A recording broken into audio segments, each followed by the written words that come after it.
Dios les bendiga, bienvenido a día número 30 de la Biblia en un año. Hoy nos toca cubrir Hechos capítulos 7, 8 y 9. Hechos 7 sigue la historia del juicio de Esteban frente al concilio. Inicia con la pregunta del sumo sacerdote sobre las acusaciones de los de Alejandría, Cilicia y Asia.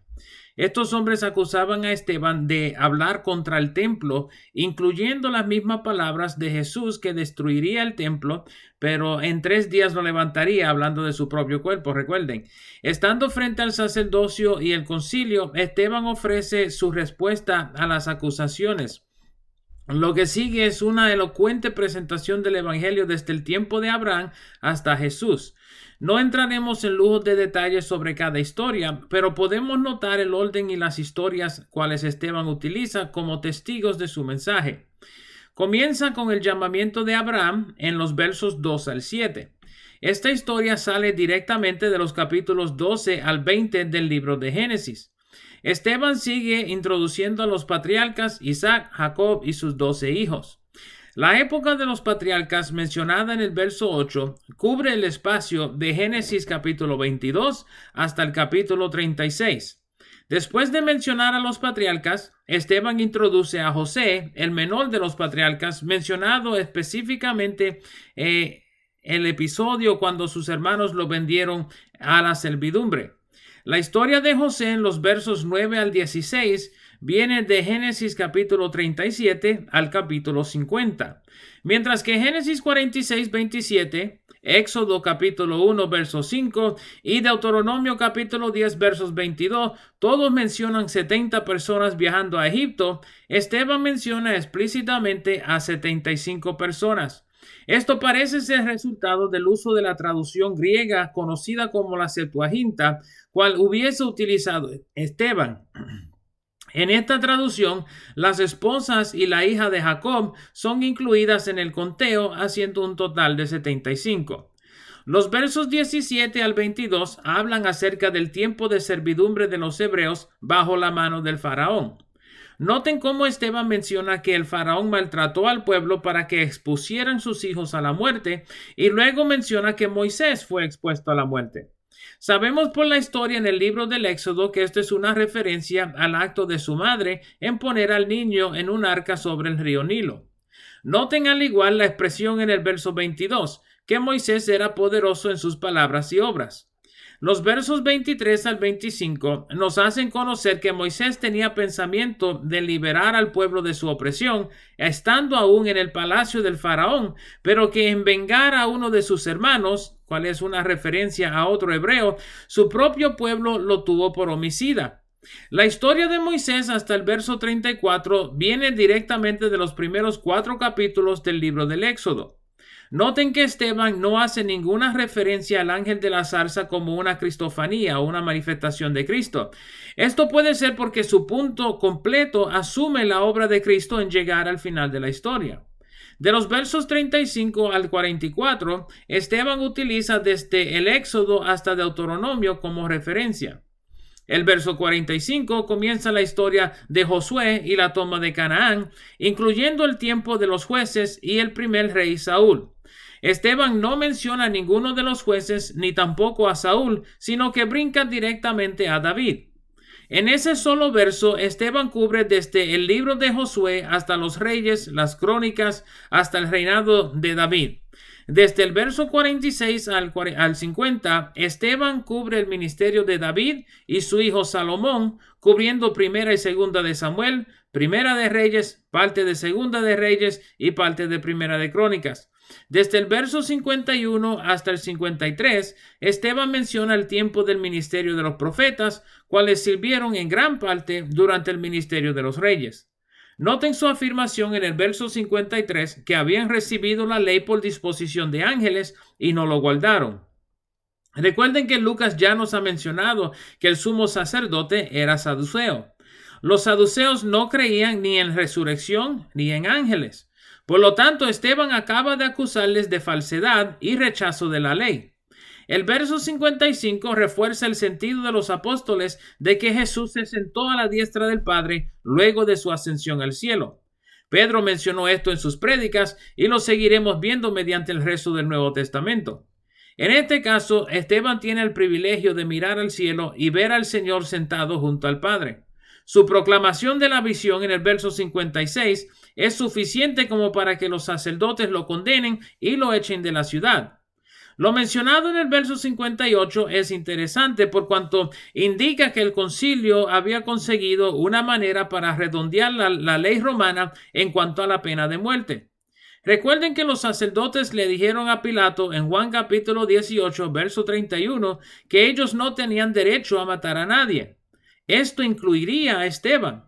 No obstante, Esteban es llevado fuera de la ciudad como para no llamar la atención de los romanos y es apedreado por consentimiento de Saulo mismo en vez de los sacerdotes. Esto debe ser por no involucrar al sacerdocio en la muerte ilegal de un judío. Mientras que Esteban es apedreado, siendo el primer mártir de la iglesia cristiana, encomienda su espíritu a Jehová, semejante a lo que hizo Jesús en la cruz. El verso 60 indica que igual a Jesús le rogó a Dios que no le tomara en cuenta la ofensa de su muerte. Lucas, en conjunto con los escritores del Nuevo Testamento, utiliza el término dormir en vez de morir para explicar la muerte de Esteban. El término dormir es utilizado como señal de la esperanza de resurrección de los creyentes, en el cual serán despertados a vida eterna. El capítulo 8 nos introduce a Saulo como individuo celoso de la ley y perseguidor de los creyentes. Noten que el verso 1 del capítulo 8 va en línea con lo profetizado por Jesús en el verso 8 del capítulo 1 del libro. Y me seréis testigos, y menciona específicamente en Judea y Samaria y hasta los confines de la tierra.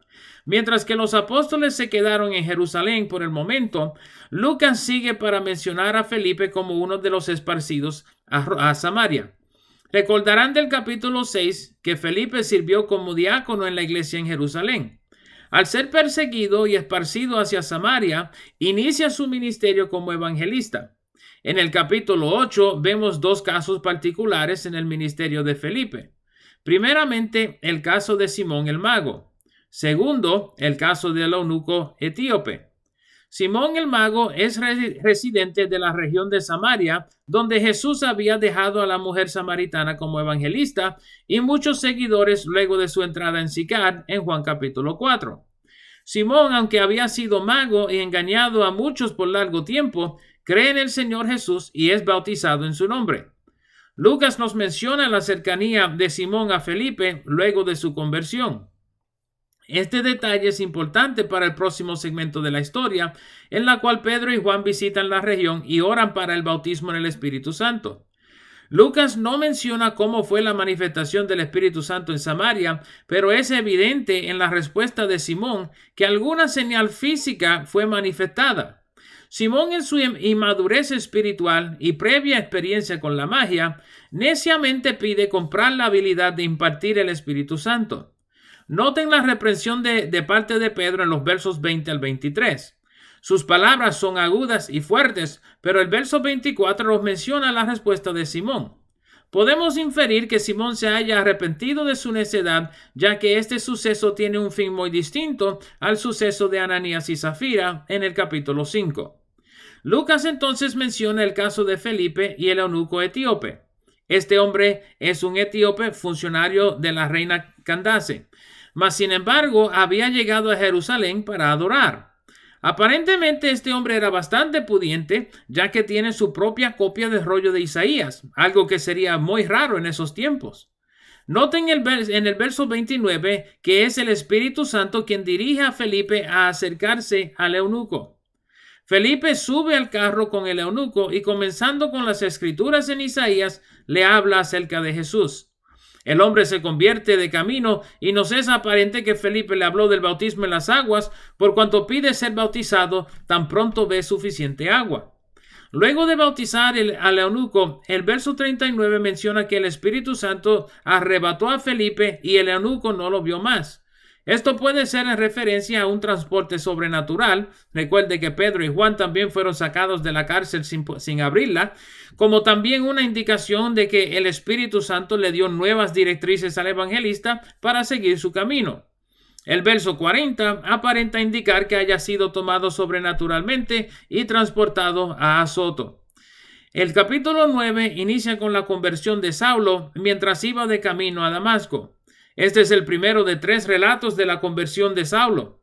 Saulo será prontamente referenciado como Pablo, pero debemos notar que esto no tiene que ver innatamente con su conversión. Es decir, que Dios no le cambia el nombre de Saulo a Pablo, sino que Saulo es su nombre hebreo, mientras que Pablo es su nombre romano. Jesús se le aparece directamente a Saulo mediante un resplandor del cielo. En su breve conversación, Saulo utiliza el título de Señor para referirse a Jesús. Al ver el resplandor y escuchar la voz, Saulo queda ciego y es dirigido hacia Damasco por su compañía. En Damasco pasa 3 días sin ver y nos dice Lucas que no comió. Dios le da una visión a Saulo en respuesta a sus oraciones, en la cual ve a un hombre imponiéndole manos para que recobre la vista. Este hombre es un discípulo llamado Ananías. Aunque inicialmente no quiso ir a donde Saulo, Dios le afirma su propósito con Saulo y Ananías cede. En vez de entrar en las sinagogas en Damasco para perseguir a los creyentes, termina predicando a Cristo en las sinagogas de Damasco. Todas las sinagogas mantenían una relación religiosa con el sacerdocio del templo en Jerusalén, y es evidente que algunos de los judíos estuvieran al tanto de la misión de Saulo de perseguir a los creyentes. Al ver que en vez de perseguirlos se unió a ellos, estos judíos buscaban entonces matar a Saulo. Los judíos establecieron guardia en las puertas de la ciudad como para prenderlo tan pronto saliera de la ciudad. Pero los discípulos lo bajan de noche sobre el muro en una canasta. Al llegar a Jerusalén, ninguno de los discípulos aceptaba que Saulo fuera convertido. Bernabé, quien vimos inicialmente en el capítulo 4, viene a ser instrumental en la reconciliación de Saulo con los discípulos. Debemos recordar que el nombre de Bernabé significa hijo de consolación. Luego de ser buscado de nuevo para matarlo, Saulo es enviado a Tarso. Lucas entonces regresa a la historia del apóstol Pedro. Lucas nos menciona primeramente la sanación de un hombre llamado Eneas, quien había sido paralítico por 8 años. Muchos se convierten por haber visto el milagro de Eneas. Segundo, Lucas nos menciona la resurrección de Tabita, llamada Dorcas. Esta mujer murió durante el tiempo que Pedro estuvo en Lida y Pedro es llamado a su velorio. Es probable que esta mujer era conocida a Pedro y a los apóstoles, y la mención a las túnicas que hacía probablemente indica su labor o para los apóstoles o los necesitados de la iglesia. De todos modos, Pedro hace semejante a Jesús, sacando a todos de la habitación y orando que Dios la levantara de los muertos. De nuevo, muchos creen en el Señor por este milagro. Noten el detalle mencionado en el verso 43, cuál será de importancia a nuestro estudio mañana. Pedro se encontraba en la casa de Simón, curtidor. Espero les sea de provecho este video. Nos veremos por esta parte mañana. Dios les bendiga.